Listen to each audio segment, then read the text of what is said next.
Good evening, guys. Welcome to Tony's Tech Talk. This is episode 20, recorded on the 2nd of July, 2014.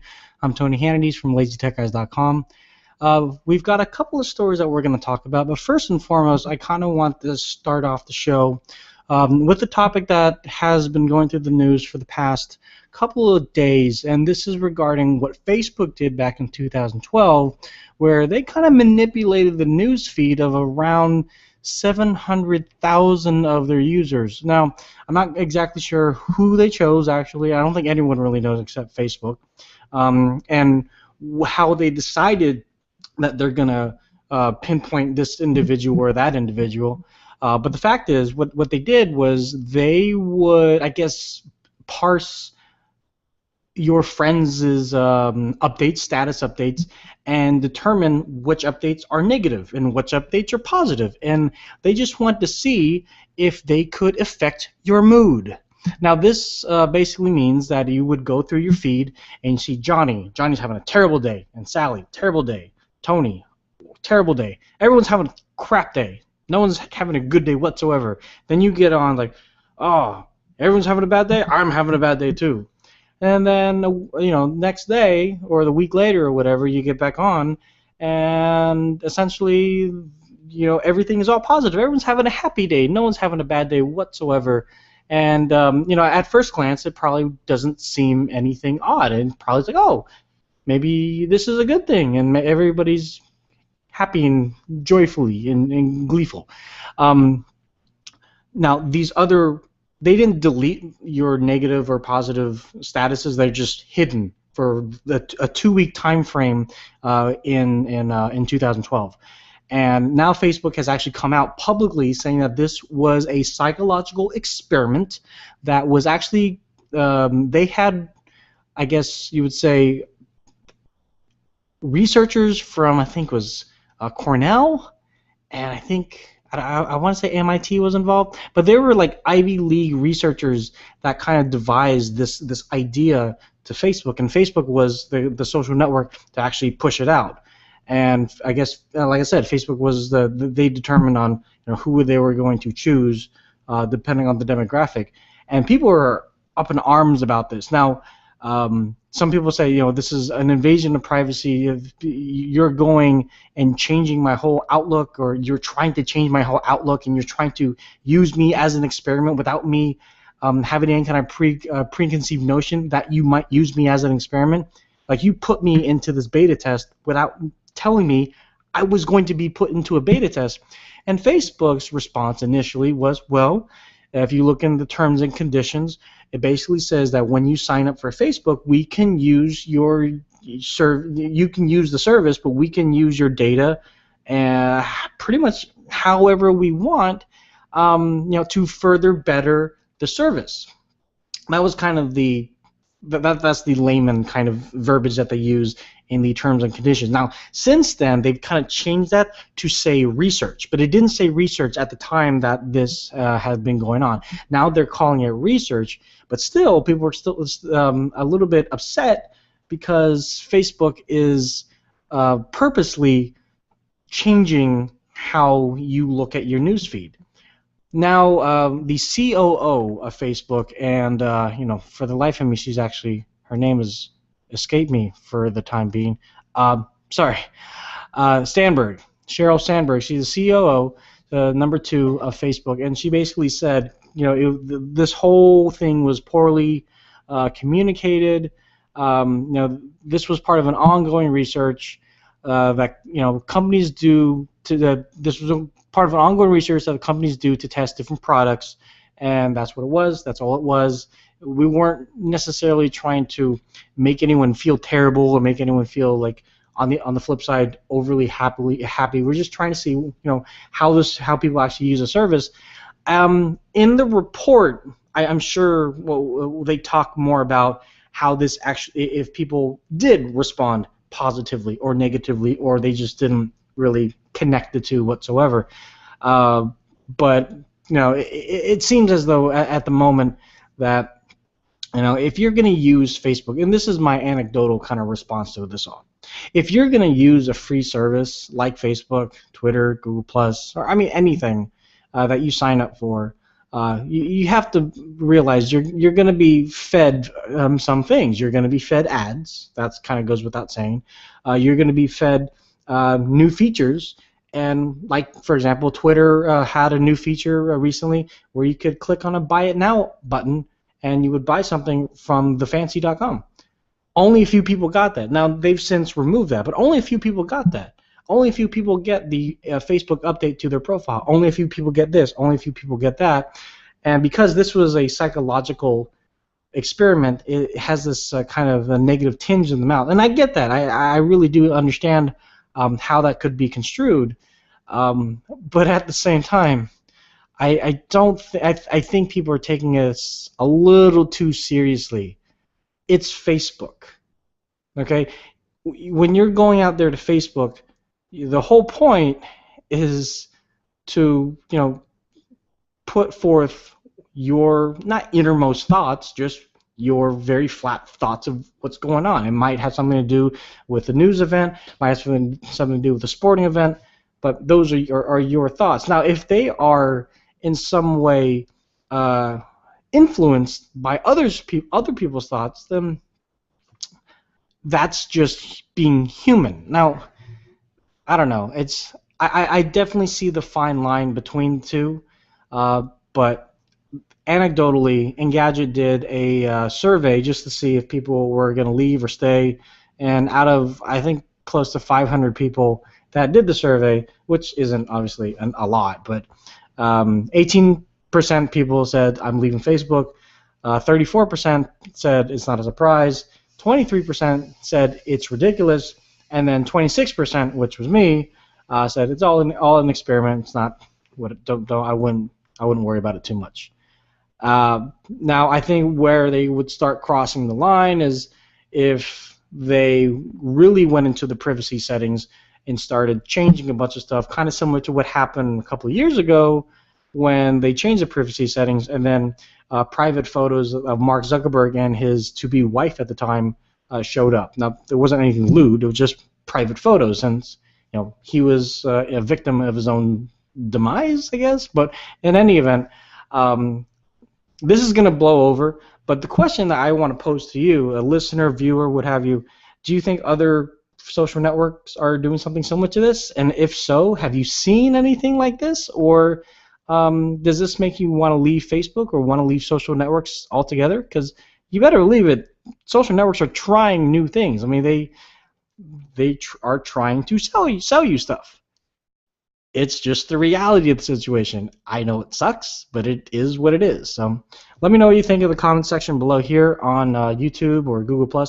I do want to remind you that the Q&A is open, so if you are watching, you can always shoot me a message, a letter, what have you, and we can have a nice one-to-many conversation about what's going on. So let's go ahead and move on here.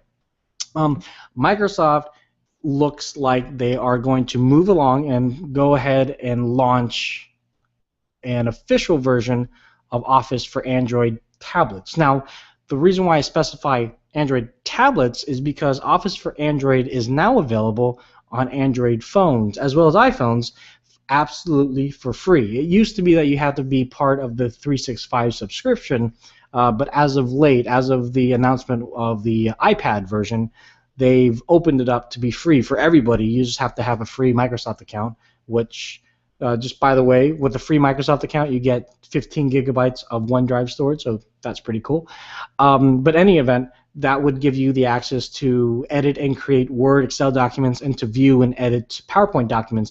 And that was common on both iOS and Android phones. So now we have the iPad version, which you can use and edit and create as long as you have Office 365, and it looks like Microsoft is going to, or they're trying to do right now, have a very closed kind of beta session of Office for Android tablets. Now, the reason why we've seen this is The Verge has caught wind that the private beta is on a sign-up page through Microsoft's, what's it called, SharePoint. And so that's kind of how Microsoft has a enterprise level common ground to kind of have a form, share information, and share documents, files. In this regard, APKs and things of that nature. If you go to the website, I think if I go to it right now, oh, it still pops up. Cool. So you can sign up if you want. It's pre-release program/public.sharepoint.com. So I think I'll try this. And you have two options. So you could say that. Oh, okay. So it actually does say the site is currently now not available. So if you are looking on the screen here, you can actually see this. Eh? So tell us about you. Complete the survey, and it's not available. So, all right. Now you might say, well, Microsoft's too late. They are 4 or 5 years too late. Well, I guess 4 years. They're 4 years too late. If they had Microsoft Office on tablets and phones back in 2010, when they were supposed to, then all this wouldn't matter. But they kept on waiting and waiting and waiting, and now all of us, or majority of us, have gone to Google Docs, or I guess Quick Office. No, they're calling it Google Docs. Google Docs and Sheets and things like that, or iOS pages and things of that nature. I guess some people are going to, even the more not strange options, but there's Polaris Office and a bunch of other ones that are competing against Microsoft Office. For what it's worth, those alternatives do have their merits. I'm not saying that they're bad. And let me just say also, I do work for Microsoft. So this that I'm talking about here is, from this point on for the next 2 minutes, is kind of anecdotal in my own opinion, has no reflection on the company whatsoever. But in any event, they do have their merits. I know, at Google I/O they did mention that there's going to be native Word and I think Excel editing capabilities within Google Drive and within your email. So it means that you should have no formatting issues like you've had before. But the fact of the matter is there's still the need to have the real Office. So now you would have that ability to have no formatting problems whatsoever. And plus, with the other options with 365, you get the ability to have it on your tablet, your phone, your computer, and have, actually with 365 now you have a terabyte of OneDrive storage. So that makes it that much more appealing as well too. So, but this is exciting to see a new Microsoft. I think that's the whole point of the story, is that this is a brand new Microsoft, that this particular product suite that tablet owners have been waiting for a very, very long time is coming out first, not on Windows tablets, but competing tablets. And as Satya Nadella said, we're going to go where the market is. The market's on iOS, and the market's on Android. And the fact of the matter is, the market on Windows tablets, it's growing, and the Surface tablet is definitely helping out with that. But it's not a huge section in the overall pie of mobile tablet user base. Now, there are some people out there that will say, no, wait, Tony, there are Office on Windows tablets, and there are. In fact, on the Surface 2, you get it for free. You get the RT version of Office for free, where you get Word, Excel, PowerPoint, and OneNote. You also get it for free when you buy a Dell Venue 8 Pro or Dell Venue 10 Pro or an HP Omni 10. You get Office for free on a lot of the tablets. But the problem is with that is more of a desktop-oriented experience. Now, yes, there is a touch-friendly version within it, where when you click on the options that have a more touch-friendly experience, the buttons in the actual ribbon of Word and Excel, they spread apart a little bit more, so when you're touching it, you don't hit the wrong button. But that's not touch-friendly. Like, if you've seen iPad or Office on iPad, it's really, really well done. It flows very well. It just makes sense. And if they take that same continuity of experience over to Android, but I guess Androidify it, if you will, with the hamburger menu, or I guess now the Office is gonna maybe have to be a little bit more aware of Android L and the new material design kind of language. But this is definitely a good thing for Microsoft, and it's going to be interesting to see how many people in the Android field catch on to this, because a lot of the Android fanboys are going to say, "No, I got Google Docs, I'm cool," and that's great. I'm definitely kind of half part of that because I still use Google Docs for lazy tech guys, and I use Microsoft Office for my own personal stuff, and then also for obviously for work. But choices are definitely good, and the fact is, when iPad got Office, they're actually doing pretty well. And some people, skeptics would say, "Oh, it'll never sell." It's selling. People are using it, and people seem to be fairly happy with the product. So this is all good. So I don't know what the time frame is.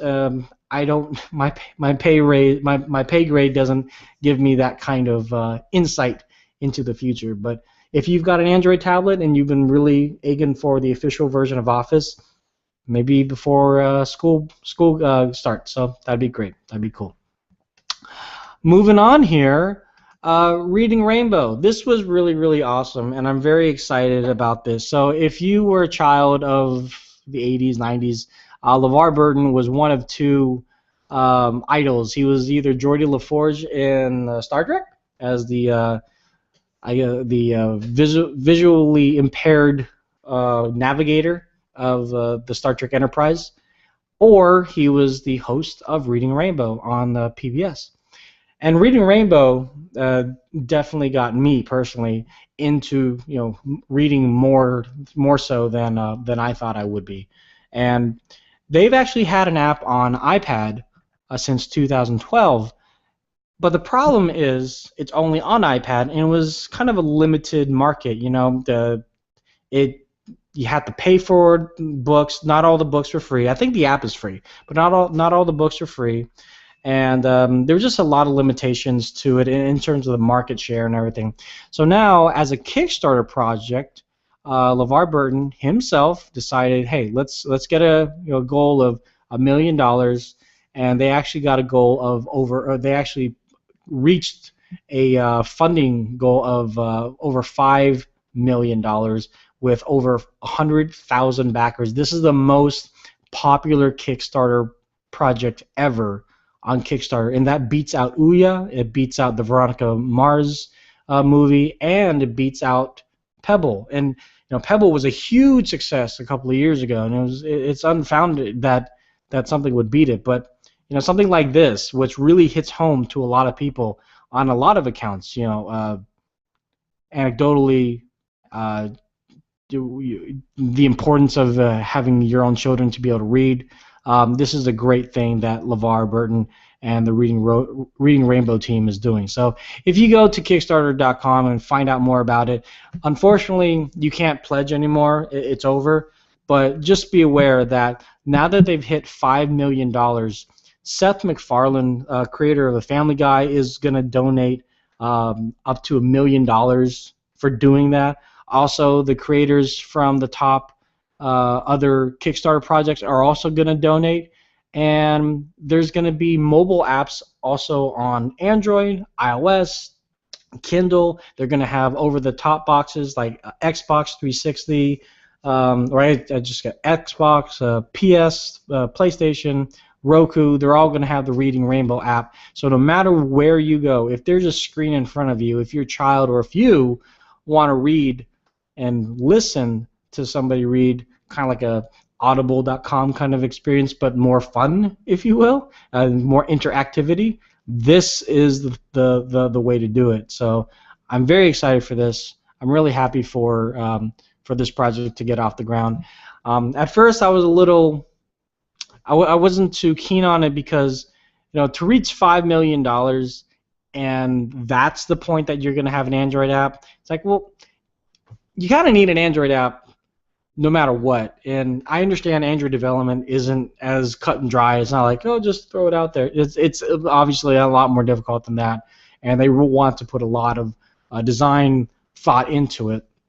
And so now that they're going to do it because they reached that goal, it's really good, and I'm very, very happy for it. The last thing is Project Ara. Now, Project Ara, if you aren't aware of it, is basically that modular smartphone kind of concept that Motorola came out with and worked with the team from Phone Blocks, where you have a chassis of a phone and you can say, oh, I just want to swap out my camera from an 8 megapixel to a 13 megapixel. You can just take out the little module and put the 13 megapixel part in. It's like, oh, I want to upgrade the RAM. You take out the RAM, put the new RAM in. Like, oh, but this is draining my battery. I'm going to downgrade the quality of my screen from 1080p to 720p. Blah blah blah blah blah. I mean, that is basically what Project R is all about. And now Project R has actually chosen their first 100 beta testers. Now, before you try to find out who the beta tester is and try to see the phone in the next couple of weeks, they've chosen who the beta testers are, but they haven't actually shipped the phones. The phones probably aren't going to reach anybody until 2015, to be perfectly honest with you. That's what they say.